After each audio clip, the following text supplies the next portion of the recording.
propelled man into the future.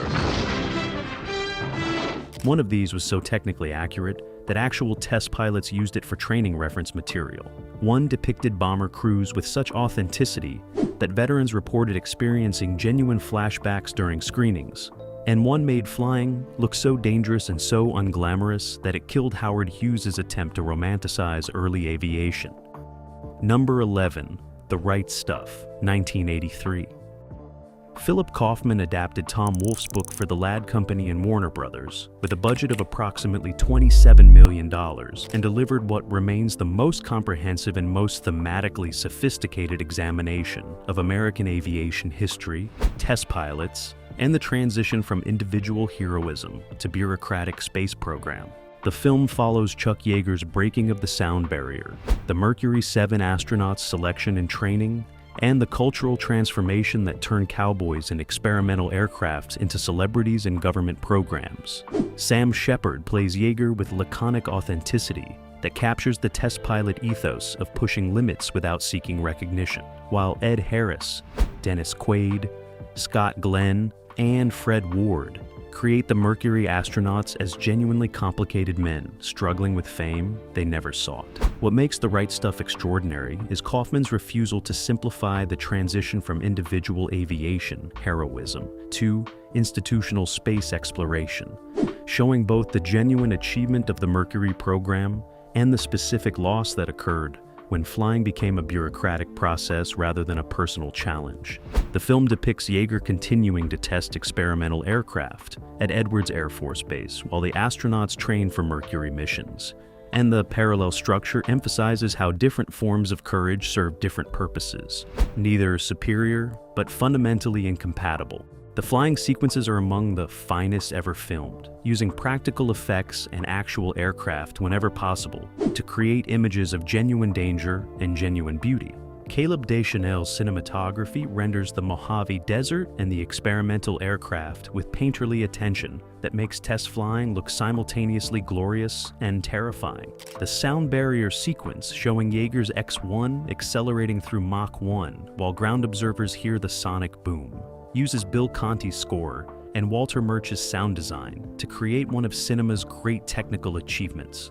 The film's depiction of the astronauts' wives, particularly Barbara Hershey as Glennis Yeager and Veronica Cartwright as Betty Grissom, provides essential counterpoint to the masculine mythology, showing women managing households and emotions while their husbands pursue death as career advancement. The film treats them with respect unusual for aviation films, acknowledging their work as equally essential to the program's success, even as it remains invisible to public recognition. The film made approximately $21 million domestically against its $27 million budget, losing money despite strong critical reception and 8 Academy Award nominations, including Best Picture. Warner Brothers marketed it poorly, unsure whether to emphasize the test pilot material or the astronaut material, and the 3-hour and 13-minute runtime made it difficult to program in multiplexes. It has subsequently been recognized as an essential American film about heroism, technology, and the specific cultural moment when individual achievement became an institutional process. Number 10, 12 O'Clock High, 1949.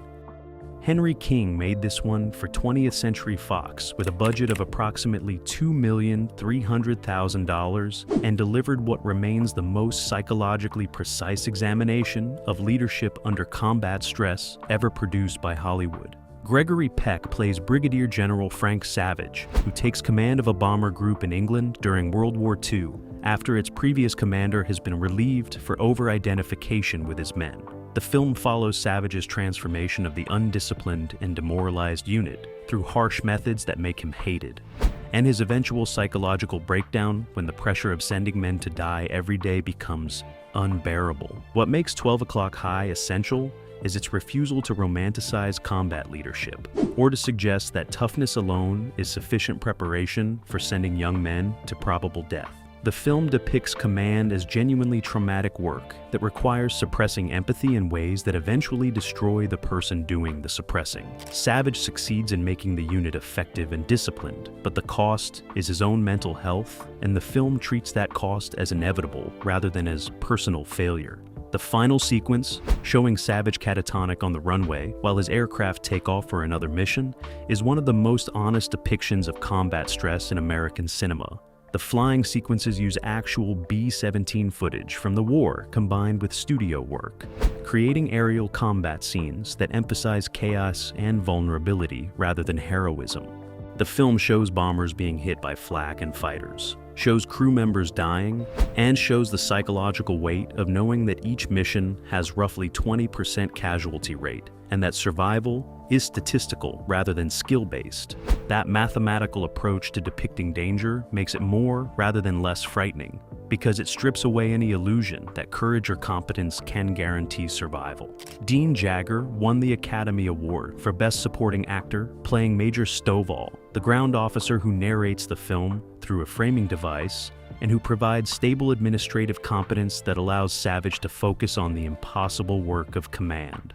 Gary Merrill and Hugh Marlowe create complex officers whose responses to combat stress differ from Savage's, but are equally authentic and equally costly. The film was a commercial success, making approximately $3,200,000 domestically and won Academy Awards for Best Sound Recording, in addition to Jagger's Acting Award. It received Best Picture nomination, but lost to All the King's Men. The film was used by the United States Air Force for leadership training for decades, which demonstrates its accuracy about command dynamics and about the specific psychological demands of sending subordinates into combat. The title refers to bomber formation's defensive position with guns at 12 o'clock high, covering the approach most vulnerable to fighter attack. Number 9, The Dam Busters, 1955. Michael Anderson directed this British production for Associated British Picture Corporation with a budget of approximately £500,000 and delivered what remains the most technically detailed and most emotionally restrained depiction of the RAF's Operation Chastise, the 1943 mission to destroy German dams using Barnes-Wallis's bouncing bomb. Richard Todd plays Wing Commander Guy Gibson, who led the mission. Michael Redgrave plays Barnes-Wallis, the engineer who designed the weapon and who agonized over whether each crew lost testing and deploying it. The film follows the bomb's development, the crew's training, and the actual mission with documentary precision that makes it essential reference for understanding how the operation was planned and executed. What makes the Dam Busters extraordinary is its commitment to technical accuracy and its refusal to dramatize or romanticize what was a genuinely brilliant engineering achievement and genuinely costly military operation. The film shows Wallace's calculations, shows the testing of prototypes, shows the modification of Lancaster bombers to carry the weapon, and shows the training required to drop the bomb from exactly 60 feet at exactly 232 miles per hour, at exactly 425 yards from the dam. That specificity makes the eventual mission feel genuinely dangerous because the audience understands how little margin for error exists.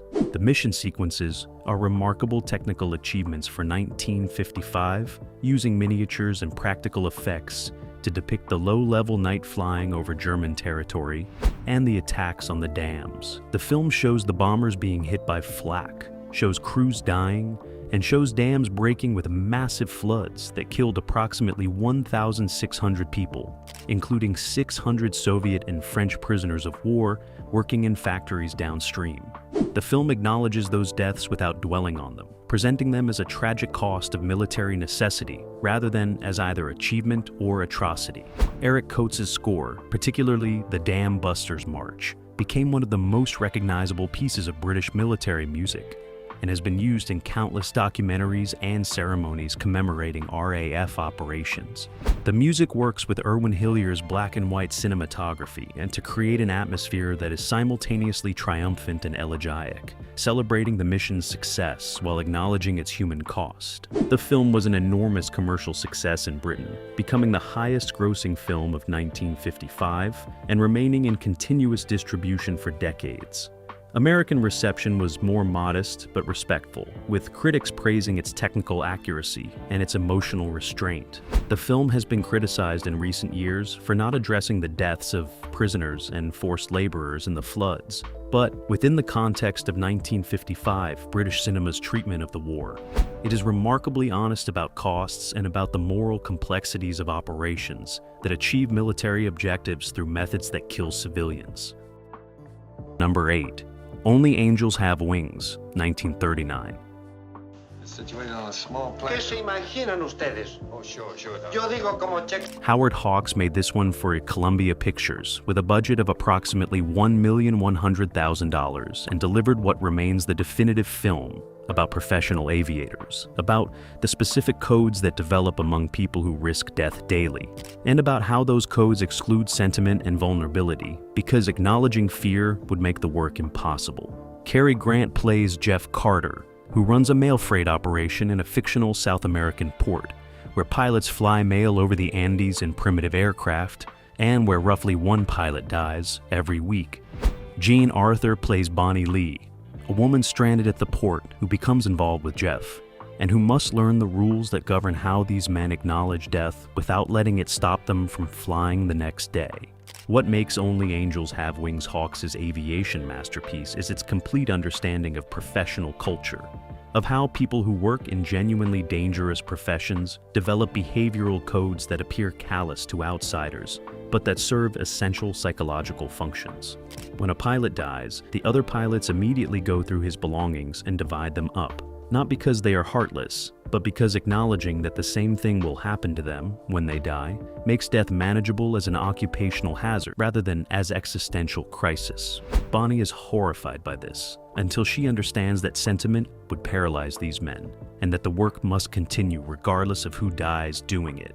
The flying sequences are extraordinary technical achievements for 1939, using miniatures, rear projection, and full-scale aircraft mock-ups to create images of planes struggling through fog and storms in the Andes. Hawks understands that showing the difficulty of the flying makes the pilot's casual competence more rather than less impressive, that the danger must be visible for the professionalism to have meaning. The landing sequences, showing pilots bringing damaged aircraft down in minimal visibility, are staged with sustained tension that emphasizes how much skill is required to survive conditions that would kill amateurs. Thomas Mitchell, Richard Barthelmos, and Rita Hayworth create supporting characters who each represent different responses to the work's demands, from Mitchell's Dutchie, who has accepted death as eventual certainty, to Barthelmos's Bat, who is trying to rebuild a reputation destroyed by past cowardice. The film's emotional climax involves Bat flying a mission that everyone understands will probably kill him, not for redemption, but simply because he is the only pilot available and the mail must go through. The film was a commercial success, making approximately $1,500,000 domestically, and established Hawks as a master of male-centered adventure films. The influence on subsequent aviation films is incalculable, with every film about professional pilots drawing on the codes and the behavioral patterns Hawks established here. Number 7. The Spirit of St. Louis, 1957.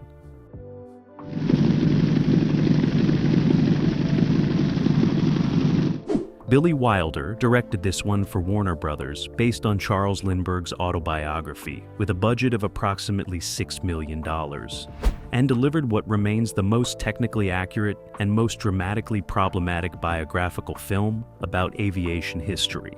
James Stewart plays Charles Lindbergh, attempting to portray a 25-year-old aviator despite being 48 during production, as he prepares for and executes the first solo non-stop transatlantic flight in 1927. The film follows the construction of the Spirit of St. Louis, Lindbergh's fundraising efforts, and the 33.5-hour flight from New York to Paris, with substantial runtime dedicated to simply watching Stewart sit in a cockpit, flying over the ocean with no support and minimal instruments. What makes the Spirit of St. Louis fascinating is Wilder's decision to depict the flight in something approaching real time, creating extended sequences where the only action is Lindbergh fighting sleep, checking instruments, and confronting the genuine terror of flying blind over the Atlantic with no radio and no navigation equipment beyond dead reckoning. The film trusts that watching someone do genuinely difficult and genuinely dangerous work is sufficient drama without artificial complications or manufactured suspense. The danger is inherent in the flight itself, in the ice forming on the wings, in the fog obscuring visibility, in the exhaustion that makes maintaining altitude and heading increasingly difficult as hours accumulate. The technical accuracy is extraordinary, with the production building an exact replica of the Spirit of St. Louis, and filming actual flight sequences that required Stewart to spend hours in the cramped cockpit, experiencing something approaching what Lindbergh experienced. The film's depiction of the aircraft's limited visibility, showing Lindbergh unable to see directly forward because the fuel tank blocks his view, and requiring him to use a periscope or to lean out the side window, captures the specific challenges of flying an aircraft designed to maximize fuel capacity rather than pilot comfort or safety. The problem is Stewart's age, which is impossible to ignore, and which makes suspension of disbelief genuinely difficult despite his committed performance. Wilder shot tests with younger actors, but ultimately decided Stewart's acting ability and his aviation experience. He was an actual Air Force pilot who flew combat missions in World War II, outweighed the age discrepancy. The decision is defensible, but the result is watching a middle-aged man play someone young enough to be his son, which compromises the film's otherwise meticulous authenticity. The film was a commercial failure, making approximately $2,800,000 against its $6 million budget, partly because audiences in 1957 were less interested in historical aviation than Warner Brothers anticipated, and partly because the film's dramatic restraint made it feel slow to audiences expecting conventional biopic excitement. It has been recognized as one of Wilder's most underrated films, and as essential viewing for understanding early aviation history. Number 6. Wings, 1927.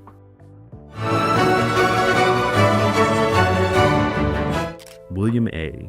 Wellman directed this one for Paramount Pictures with a budget of approximately $2 million, an enormous sum for 1927, and delivered the first film to win the Academy Award for Best Picture, while simultaneously creating the template for every aerial combat film that followed. The film follows two young men, played by Charles Buddy Rogers and Richard Arlen, who both loved the same woman, played by Clara Bow, and who joined the Army Air Service during World War I to fly combat missions over France. The rivalry between them gradually transforms into brotherhood through shared combat experience. And the film uses that emotional arc as a framework for depicting aerial warfare with technical sophistication that was genuinely revolutionary for its time. What makes Wings historically essential is Wellman's commitment to filming actual aerial sequences rather than relying on miniatures or studio trickery, a decision that required building a complete airfield, acquiring vintage World War I aircraft, and training his camera operators to fly in the rear cockpits while filming the actors actually piloting the planes. The actors learned to fly specifically for the production, and the aerial combat sequences show real aircraft performing real maneuvers in ways that created genuine danger for everyone involved. Multiple aircraft were destroyed during production, and several stunt pilots were injured, which contributed to the film's authenticity, but also demonstrated the risks Wellman was willing to accept to achieve unprecedented realism. The film's depiction of air combat established visual grammar that aviation films still use a century later. The tracking shots following aircraft through dogfights, the point-of-view shots from the cockpit showing enemy aircraft approaching, the use of smoke and tracer fire to make bullets visible, and the extended sequences showing aircraft spiraling toward the ground after being hit. These techniques were genuinely innovative in 1927 and required Wellman and his cinematographers to solve technical problems that had never been addressed in cinema before. The ground combat sequences, including the depiction of the Saint-Mihiel offensive with thousands of extras and actual army equipment, created a scale that was unprecedented for American cinema. Wellman, who had flown combat missions as part of the Lafayette Flying Corps during the actual war, brought first-hand knowledge to the staging that made the battle sequences feel genuinely chaotic and genuinely dangerous rather than choreographed or sanitized. The sequence showing Gary Cooper, in a brief but memorable role, dying after being shot down, established the template for depicting pilot death with dignity and restraint, that would influence war films for decades. The film was a massive commercial success, making over $3,500,000 domestically, and establishing Paramount as a major studio. It won Academy Awards for Best Picture and Best Engineering Effects, the latter category created specifically to recognize the film's technical achievements. The influence on aviation cinema is incalculable, with every subsequent aerial combat film owing debt to the techniques and the visual language Wellman pioneered. The film that won the first Best Picture Oscar remains essential viewing for understanding how cinema learned to film flight and combat simultaneously. Number 5. Hell's Angels, 1930.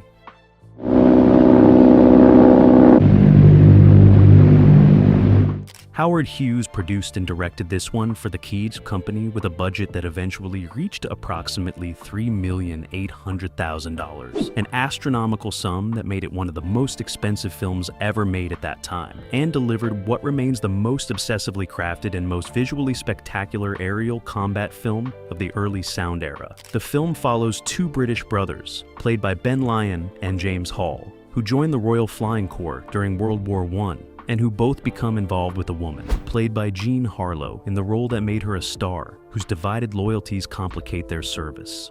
The romantic melodrama is conventional and occasionally tedious, but the aerial sequences are genuinely extraordinary and justify the film's legendary production difficulties and Hughes's obsessive perfectionism. What makes Hell's Angels remarkable is Hughes's complete disregard for budgetary constraints or production timelines in pursuit of aerial footage that would surpass anything cinema had previously achieved. Hughes, who was already an accomplished pilot, flew many of the aircraft himself during production and directed aerial sequences from the air, communicating with his pilots and camera operators through a complex system of signals. The film required over 80 aircraft, many of them authentic World War I fighters and bombers that Hughes purchased or had reconstructed, and employed over 130 pilots, including many combat veterans from the actual war. The production was notoriously dangerous, with 3 pilots killed during filming, and Hughes himself nearly dying when he crashed during a flying sequence and suffered a crushed cheekbone that permanently altered his appearance. The Zeppelin raid sequence, which depicts a German airship bombing London and being attacked by British fighters, required building a full-scale Zeppelin interior and shooting actual aerial combat around a massive balloon that stood in for the airship's exterior. The dogfight sequences use real aircraft performing real combat maneuvers with cameras mounted in multiple positions to capture angles that had never been filmed before. The film's production was further complicated by the transition from silent to sound cinema that occurred during filming. Hughes had shot the entire film as a silent production when sound became commercially necessary, and he made the decision to reshoot substantial portions with dialogue, adding approximately $1 million to the budget and months to the schedule. The aerial sequences remain silent with sound effects and music added in the post-production, which actually enhanced their impact by allowing the visuals to dominate without dialogue cluttering the experience. Jean Harlow's performance as the morally ambiguous Helen established her as a major star, and her platinum blonde look became iconic. But the film's real achievement is the aerial cinematography by Tony Gaudio, Harry Perry, and Bernstein. The camera work captures the beauty and the terror of aerial combat with unprecedented clarity, showing aircraft wheeling through clouds, colliding in mid-air, and falling in flames with documentary precision that makes the action genuinely thrilling and genuinely disturbing simultaneously. The film premiered at Grauman's Chinese Theater in Hollywood with enormous publicity and became a commercial success, eventually making approximately $8 million worldwide, which allowed Hughes to recoup his investment and establish himself as a serious filmmaker in addition to his aviation industry work. The aerial sequences influenced every subsequent aviation film and established standards for filming flight that remain relevant through the practical effects era. Number 4. The Battle of Britain, 1969.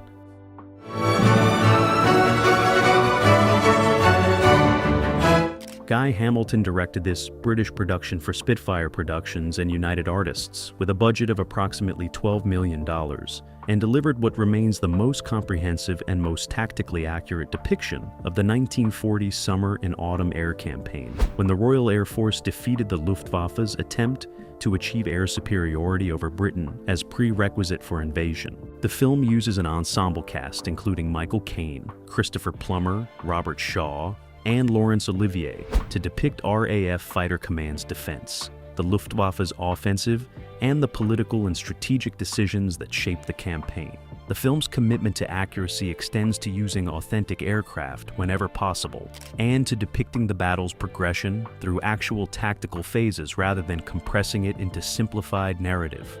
What makes the Battle of Britain essential is its scale and its attention to the actual mechanics of how the battle was fought, showing the British integrated air defense system, including radar stations, observer corps, and the operations rooms where information was collated and fighters were vectored to intercept incoming raids.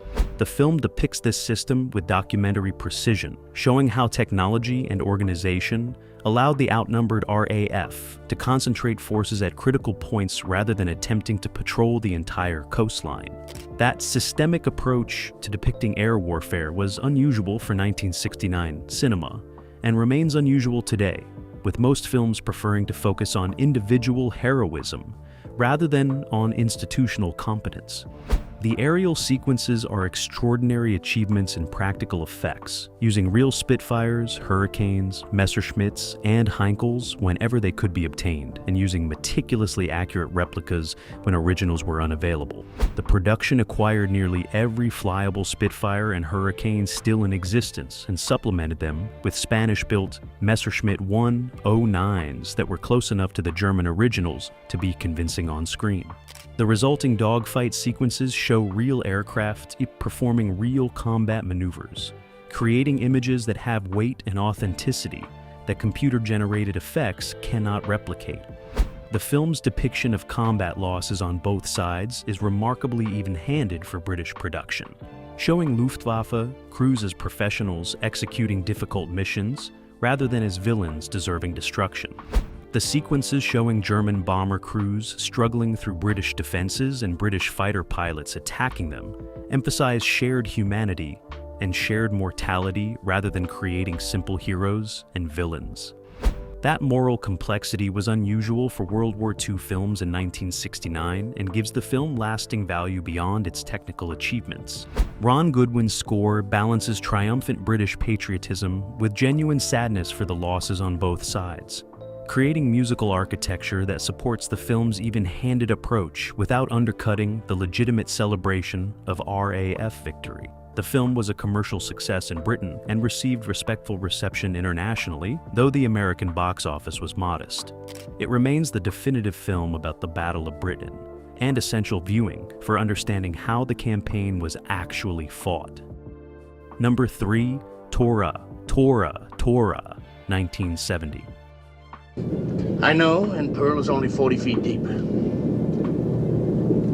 Richard Fleischer, Toshio Masuda, and Kinji Fukasaku co-directed this American-Japanese co-production for 20th Century Fox with a budget of approximately $25 million and delivered what remains the most balanced and most tactically comprehensive depiction of the Pearl Harbor attack. The film presents both the American and Japanese perspectives with equal attention and equal respect, showing the intelligence failures and strategic decisions that made the attack possible, and showing the attack itself with meticulous attention to how it was actually planned and executed.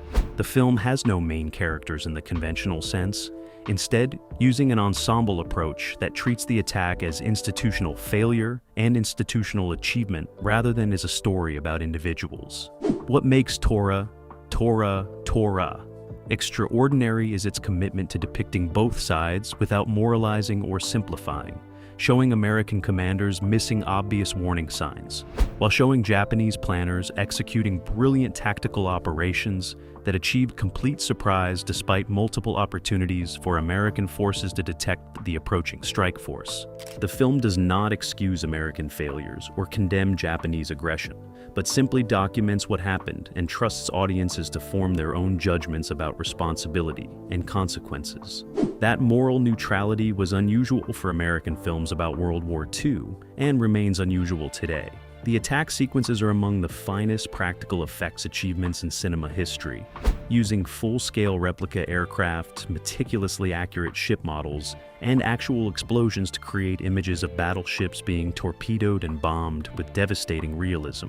The production built replicas of Battleship Row, reconstructed portions of Pearl Harbor, and coordinated hundreds of extras and dozens of aircraft to recreate the attack with documentary precision. The famous shot of the USS Arizona exploding was achieved through a combination of miniature work and full-scale pyrotechnics that required months of preparation and multiple takes to achieve the desired impact. The Japanese sequences, shot by Masuda and Fukasaku with Japanese cast and crew, provide equal time and equal detail to showing how the attack was planned, how the diplomatic negotiations were failing, and how the strike force navigated to Hawaii while maintaining radio silence and avoiding detection. The film shows Japanese commanders debating strategy and shows pilots training for the specific challenges of shallow water torpedo attacks and of hitting moving ships in confined harbor.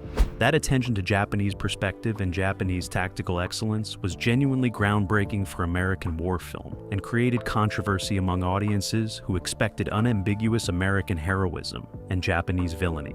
The film was a commercial disappointment, making approximately $29 million worldwide against its $25 million budget, which was considered a failure given Fox's expectations.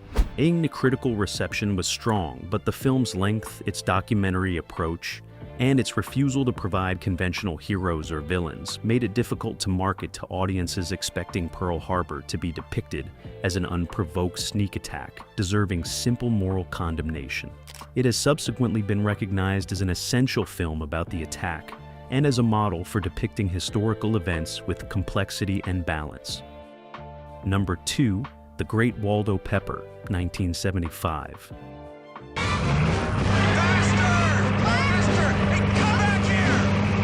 George Roy Hill directed this one for Universal Pictures with a budget of approximately $5 million and delivered what remains the most elegiac and most psychologically complex film about barnstorming pilots in the 1920s, men whose combat skills from World War I became obsolete in peacetime, and who found work performing aerial stunts for rural audiences who paid to see death defying flying. Robert Redford plays Waldo Pepper, a former pilot who claims to have fought the German ace Ernst Kessler during the war, but who actually never saw combat and who spends the film attempting to prove himself worthy of the mythology he has created. Bo Svensson plays Axel Olsen, another barnstormer, and Waldo's competitor and eventual partner. Susan Sarandon plays Mary Beth, a wing walker whose death during a stunt destroys Waldo's confidence and leads to his being grounded by aviation authorities. What makes the Great Waldo Pepper essential is Hill's understanding that barnstorming was a symptom of larger cultural displacement, that these pilots were men whose skills had no peacetime application and whose identities were built around work that no longer existed.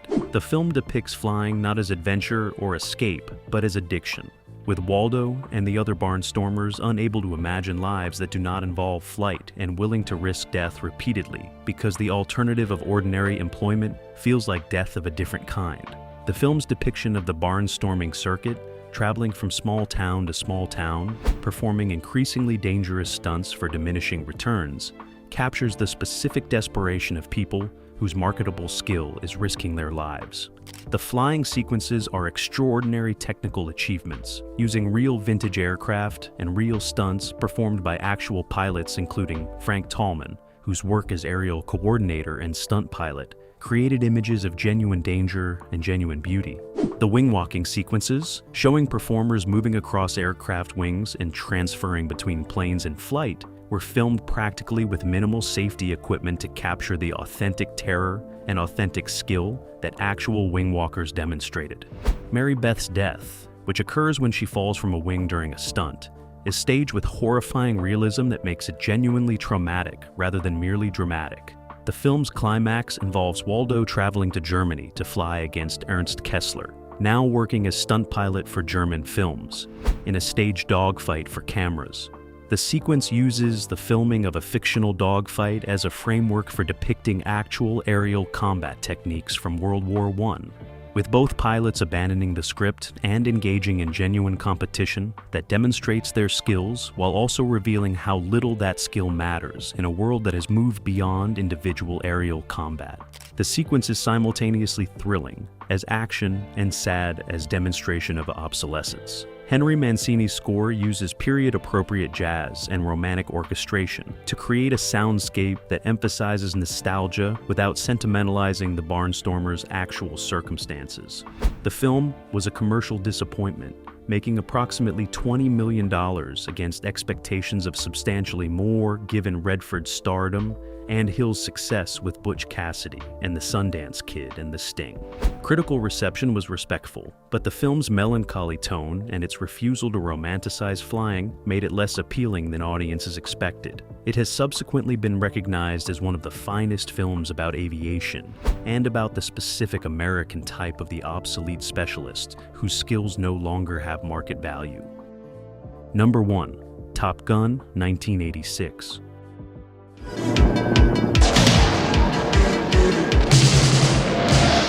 Tony Scott directed this one for Paramount Pictures and Don Simpson or Jerry Bruckheimer Productions, with a budget of approximately $15 million and delivered what became the most commercially successful and most culturally influential aviation film ever made.